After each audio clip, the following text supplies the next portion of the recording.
I was awarded a $3.2 million retirement package after dedicating 30 years to Morrison Engineering. With my briefcase in one hand and my company award plaque in the other, I hurried home 2 hours earlier than usual, hoping to surprise my wife. The moment I stepped through our front door, I heard her voice drifting down from upstairs. She was on the phone, saying, "Don't worry. Once the divorce is finalized, we'll get at least half of that, maybe even more if his lawyer's incompetent." I stopped cold at the base of our oak staircase, the same staircase where we had taken Christmas photos for 28 years, the same one where I had carried her over the threshold when we bought this house back in 1997. My name is Robert Mitchell. I am 62 years old. That morning, I had received the retirement package I had always dreamed of, 30 years of 12-hour workdays, weekend assignments, and missed family dinners, all leading to that single moment. My boss, Frank, had shaken my hand with tears in his eyes, telling me I had earned every penny. The company threw me a celebration, and my colleagues presented me with a gold watch. I drove home with the signed documents resting on the passenger seat, picturing Linda's face when I told her we were finally, truly, financially secure for the rest of our lives. Instead, I found myself standing in my own foyer, listening to my wife plan my financial ruin. I did not go upstairs. I did not confront her. Quietly, I placed my briefcase down, returned to my car, and drove to a coffee shop 3 miles away. My hands were shaking so badly I could barely hold my phone. For the next hour, I sat there, replaying every moment of our marriage in my mind. Had there been warning signs?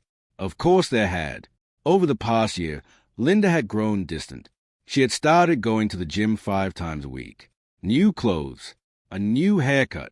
For the first time in our marriage, she had password-protected her phone. When I asked about it, she laughed and said, "Robert, everyone uses passwords now. Don't be so old-fashioned." I believed her because I trusted her, because I had spent 30 years building a life with her. But sitting in that coffee shop, I realized something critical. Linda did not yet know about the retirement package. The official announcement would not reach my company email until the following day.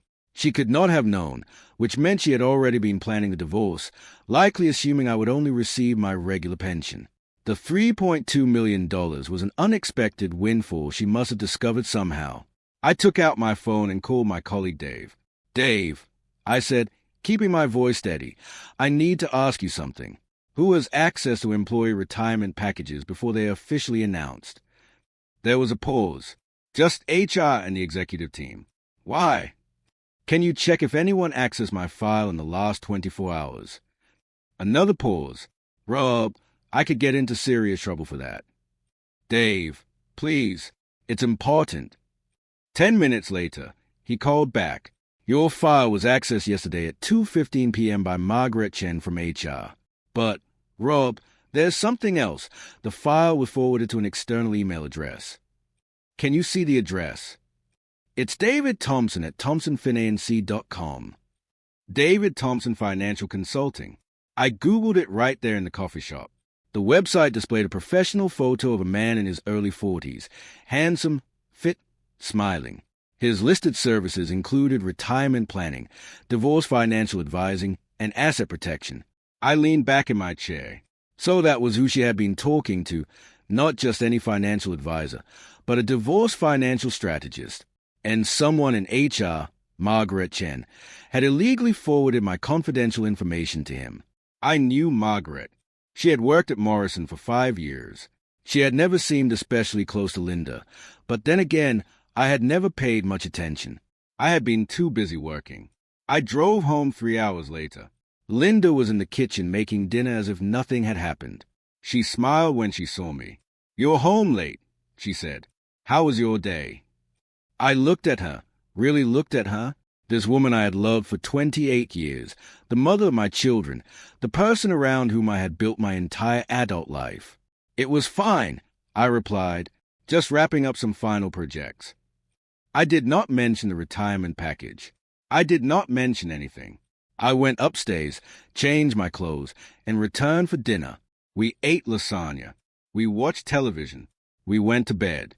And the entire time, one thought kept racing through my mind. I needed a plan. The next morning, I woke at 6 a.m. Linda was still asleep. I drove to a law office in the next town over, 30 miles away from anyone who might recognize us. The attorney's name was Patricia Morrison, no relation to my former company. I had found her online. She specialized in high-asset divorces. Patricia was in her mid-50s, with sharp eyes and an even sharper suit. I told her everything, the retirement package, the phone call I had overheard, and the forwarded email from HR. She leaned back in her chair. "Mr. Mitchell, I'm going to be very direct. Your wife is planning to divorce you and take half of your retirement package, possibly more if she can prove she contributed to your career success, which, in a 28-year marriage, she likely can." She continued, "However, we have several significant advantages. First, she doesn't know that you know. Second, the HR employee who forwarded your information may have committed a federal privacy violation. Third, if we can prove your wife is involved romantically with this financial advisor, that constitutes adultery, which Virginia still considers in divorce proceedings. And fourth, you have not officially received the funds yet. The documents are signed, but the transfer will not occur for 30 days per company policy." "So what should I do?" I asked. Patricia smiled, not warmly, but with the confidence of someone who had won many battles. "You play along, act normal, gather evidence, and in 30 days, we make sure that retirement package is protected in ways she cannot reach." I left her office with a list of instructions. Document everything. Record conversations where legal. Hire a private investigator. Do not move any money yet. Do not change any passwords. And do not let her suspect I knew anything. For the next week, I played the part of the oblivious husband. I attended farewell lunches with colleagues, cleared out my office, and brought home my desk plants and engineering awards. Linda helped me set up a home office. She was attentive and affectionate, asking about my retirement plans. "I was thinking we could finally take that trip to Italy," she said one night over wine. "You've always wanted to see Rome." "That sounds wonderful," I replied. "We should start planning." She squeezed my hand. "I'm so proud of you, Robert. 30 years. You worked so hard." I squeezed back. "We built this life together." The lies tasted like ash in my mouth. Meanwhile, I hired a private investigator named Marcus Shaw, a former police detective in his late 50s, professional and discreet. I gave him David Thompson's information, Linda's schedule, and authorized whatever expenses were necessary. Marcus called 4 days later. "Mr. Mitchell, I have what you need. Can you come to my office?" I drove there immediately. He had a folder waiting for me. Inside were photographs, Linda and David Thompson having lunch at a restaurant in Richmond, 40 miles from our home. Another showed them entering a hotel, complete with timestamps and dates. The affair had been going on for 7 months. "There's more?" Marcus said. I did some digging on Thompson. He specializes in helping wives maximize divorce settlements. His website says he offers pre-divorce asset analysis. What that really means is he helps identify and plan how to extract maximum value from a marriage before filing. He has been involved in at least 12 divorces in the past 3 years. More than half of his female clients ended up walking away with well over 50% of the settlements. He used a range of calculated methods, concealing asset before filing, manipulating timing, and exploiting legal advantages. In 2 separate cases, there was evidence suggesting he had coached the wife to create documentation that made it appear as though their husbands were financially abusive or overly controlling. He was intelligent and meticulous, but he was also driven by greed, taking a percentage of every settlement as his personal fee. I studied the photographs carefully, Linda smiling beside this man, Linda kissing him in a hotel parking lot, Linda resting her hand on his arm. "Get me everything," I said. "Every meeting, every message, every detail." "Already working on it," Marcus replied. When I got home, Linda was preparing my favorite pot roast. She asked how my day had gone, and I told her I had been out playing golf. She believed me. Why wouldn't she? In 28 years, I had never lied to her. That night, lying beside my wife, I stared at the ceiling. Part of me wanted to confront her immediately, to shout and demand the truth, but Patricia's warning echoed in my mind. Don't let her know you know. Gather proof. Protect yourself. So I waited. 2 weeks after my retirement, the official announcement was released. I was sitting in my home office when Linda rushed in, phone in hand, her voice breathless. "Robert, I just saw on Facebook, Morrison gave you a retirement package. How much?" I had prepared for this moment. Patricia had rehearsed it with me. "It's complicated," I said. "It's a pension restructuring, some immediate payout, some annuity. The company is still finalizing the numbers. But roughly how much?" I shrugged. "After taxes and the annuity setup, probably around $800,000 now. The rest comes in payments over 20 years. Her expression dipped slightly. She had clearly been expecting the full $3.2 million. "Oh," she said. "Well, that's still wonderful. We can do a lot with $800,000. "We can," I agreed, "though most of it should probably remain invested for our actual retirement." She nodded, but I could see her recalculating, quietly adjusting whatever plan she had in mind. That night I heard her on the phone again. Following Patricia's advice, and because Virginia is a one-party consent state, I had installed a recorder in our bedroom. Linda went into the bathroom, turned on the water, and made her call. "It's less than we thought," she said. "He says $800,000 immediate, the rest structured." "I know, but we can't wait much longer. I'll be 60 next year. We need to file soon." "Yes, I understand the timing is bad." "Okay, Thursday." The next morning I played the recording for Patricia. She listened carefully, then nodded. "Good. This clearly shows intent and planning. Here's what we do. The retirement funds transfer in 12 days. When they hit your account, we immediately move them into a protected trust we'll establish this week.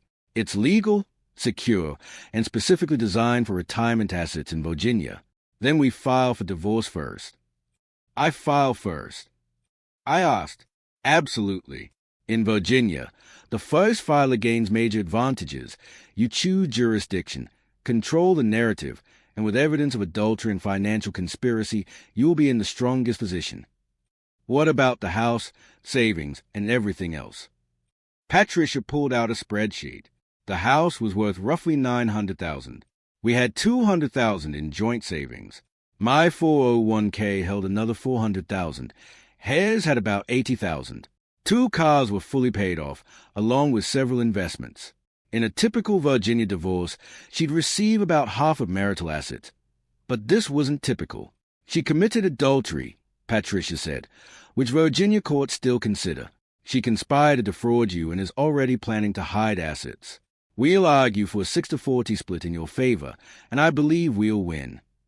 And the retirement package. If structured properly, it becomes your separate property, compensation owned solely by you. The trust will protect it. She'll contest it, but with her conduct, she has little leverage. I leaned back. "When do we file?" "The day after the funds clear. Everything will be ready, trust established, paperwork prepared, evidence compiled. It'll hit her like a freight train." For the next 12 days, I played my role perfectly, talking about retirement trips, discussing downsizing, reviewing brochures for senior communities, while she secretly planned to leave me, and I quietly worked to protect the life I had spent 30 years building. Meanwhile, Marcus continued surveillance. He documented 3 more meetings between Linda and David Thompson and obtained records showing Thompson had advised her to start documenting supposed financial control, notes claiming I handled all money and kept her uninformed. None of it was true. She had always had full access. She simply never cared to manage it. Thompson was coaching her to fabricate a narrative of financial abuse. It made my blood boil. On day 12, the retirement package, $3.2 million, hit my Morrison Federal Credit Union account at 9:15 a.m. By 10:30 a.m., Patricia had transferred it into the Robert Mitchell Retirement Trust. By 11 a.m., it was locked and protected under Virginia law. At 2 p.m., Linda was served with divorce papers at our home. I wasn't there. Patricia insisted I stay in a hotel. Marcus arranged service and recorded her reaction. She was stunned, completely blindsided. She immediately called David Thompson, then a lawyer. By 5 p.m., her attorney had already contacted Patricia, leaving confused, irritated voicemail asking about the retirement package and proposing negotiation. The next morning, Patricia returned a call on speaker with me present. "My client is open to discussing settlement," she said calmly. "However, we possess extensive documentation of Mrs. Mitchell's adultery with Mr. David Thompson, photographs, hotel records, and recorded conversations detailing plans to maximize a settlement through fraudulent claims." Silence. "We also have evidence," Patricia continued, "that confidential information about Mr. Mitchell's retirement was obtained illegally. An HR employee forwarded private documents to Mr. Thompson. We are prepared to pursue criminal charges if necessary." More silence. "Here is our proposal. Mrs. Mitchell receives 40% of marital assets, excluding the retirement package, 40% of home equity, 40% of joint savings, her full 401k, and one vehicle. The retirement funds remain Mr. Mitchell's separate property. In exchange, we will not pursue criminal charges or publicly disclose details of the affair." Her lawyer cleared her throat. "I need to discuss this with my client." "You have 48 hours, Patricia replied, and ended the call. I asked, will she accept? She has no real choice. In court, she likely gets nothing from the retirement and possibly less than 40% elsewhere and faces conspiracy charges. This is generous. 4 to 6 hours later, they accepted. The next 2 months passed in a blur of paperwork and division of property.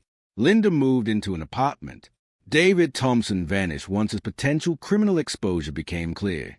The HR employee, Margaret Chen, was fired and faced privacy violation charges. We met once more at Patricia's office to sign the final documents.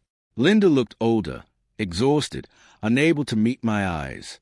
"Robert, I'm sorry," she said quietly. "I know that doesn't fix anything." "Why?" I asked. I felt invisible. "You work so much." David made me feel seen. Young again. It was stupid. "You plan to destroy me financially," I said. "That's not stupidity, that's calculation." "I know," she whispered, voice breaking, "and I'll live with it." She walked away. 28 years, gone. But I survived. The house later sold for $920,000. After division, I walked away with about $500,000, plus my 401k, my protected retirement package, and my self-respect. Linda took her share and moved to Florida with her sister. I bought a smaller home in the Virginia mountains, 3 bedrooms, a workshop, a valley view. Now I spend my days woodworking, hiking, and volunteering at a veteran center. I reconnected with my children, both in their 20s, and explained everything. They were hurt, but they understood. They had noticed their mother's distance. 6 months later, my former IT colleague Dave called. Margaret Chen had tried to sue for wrongful termination. The case was dismissed. David Thompson, meanwhile, had been investigated by the State Financial Board. 2 other women came forward with similar stories, and he lost his license. I didn't feel triumph, just a quiet sense of justice. I'm 63 now. My retirement is secure. My peace is intact. I have a second chance to live on my own terms. Sometimes I still think about Linda, about what we had and what might have been, but mostly I think about how close I came to losing everything because of one overheard conversation. My advice to anyone in a similar position: don't react emotionally. Don't confront too soon. Don't destroy bridges before gathering facts. When betrayal, especially financial betrayal, appears, you need strategy, evidence, and patience. Had I confronted her that day, she would have prepared, Thompson would have buried proof, and the HR employee would have covered her tracks. I might have lost half my retirement, or more. Instead, I stayed quiet, played the long game, protected what was mine, and prevailed. It wasn't the retirement I once imagined when I married Linda 28 years earlier, but it was mine, earned through decades of work in one clear moment where I chose reason over rage. Now I sit on my mountain porch at sunset, thinking about our old house, the oak staircase, the Christmas photos, the dreams we once shared, and then about the $3.2 million safely secured in my retirement trust, my workshop, my trails, my freedom, and the future still ahead, built on honesty, not deception. The greatest revenge, I've learned, isn't confrontation or humiliation. It's protecting yourself, securing your future, and walking away with dignity. Let the courts deliver justice. Let karma handle the rest. I kept my retirement. I reclaim my freedom. And in the end, that is the only victory that truly matters.